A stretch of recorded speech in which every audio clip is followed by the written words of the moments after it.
በዚህ ማብራሪያ ዓለማችንን በከፍተኛ ሁኔታ እያናወጡ ያሉትን ፈጣን የደህንነት፣ የጤናና የኢኮኖሚ ቀውሶች አብረን እንቃኛለን። እሺ፣ የዛሬው ትኩረታችን አስቸኳይ የደህንነት ስጋቶች፣ ድንገተኛ የጤና ቀውሶች እንዲሁም የወደፊቱ የኢኮኖሚ አቅጣጫዎች ላይ ይሆናል ማለት ነው። ወደ ደህንነት ስጋቶች ስንገባ የሆርሙዝ ውጥረት ንረት እና የምስራቅ አውሮፓው አንጻራዊ መረጋጋት ፍጹም ተቃራኒ ሆነው እናገኛቸዋለን። አስቡት፣ በሆርሙዝ ወሽመጥ የተፈጠረው ቀጥተኛ ወታደራዊ ግጭት የዓለምን 1/5 የነዳጅ አቅርቦት ከፍተኛ አደጋ ላይ ጥሎታል።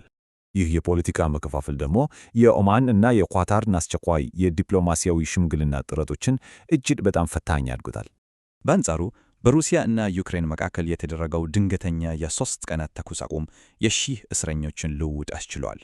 በከባድ ጦርነት ውስጥ የታየው ይህ ያልተጠበቀ የተኩስ አቁም በእርግጥም ትልቅ የሰብአዊነት ተስፋን የፈጠረ አስገራሚ ክስተት ነው። አሁን ደግሞ ወደ ጤናው ዘርፍ እንለፍ። የሃንታ ቫይረስ ወረርሽኝ ብቅ ማለት አዲስና አስደንጋጭ ዓለም አቀፍ ስጋት ሆኗል። ነገሩ የጀመረው በአንድ የመርከብ ጉዞ ላይ ቢሆንም በሽታው በፍጥነት ወደ 5 የአሜሪካ ግዛቶችና ውጭ ሀገራት ተዛምቷል። እዚህ ላይ ዋናው ስጋት አንዲስ የተባለው የቫይረስ ዝርያ ከሰው ወደ ሰው የመተላለፍ ከፍተኛ አቅም ያለው መሆኑ ነው።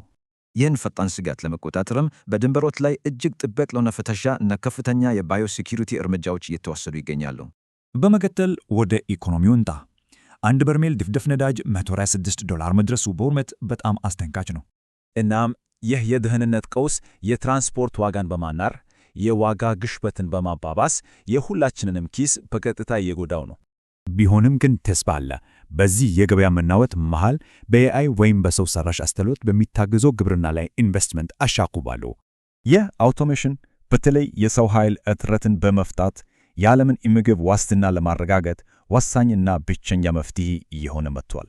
በአጠቃላይ እነዚህ ክስተቶች፣ አካባቢያዊ ግጭቶች ምን ያህል በፍጥነት ዓለም አቀፍ የኢኮኖሚና የጤና ቀውሶችን እንደሚያስነሱ በግልጽ ያሳያሉ።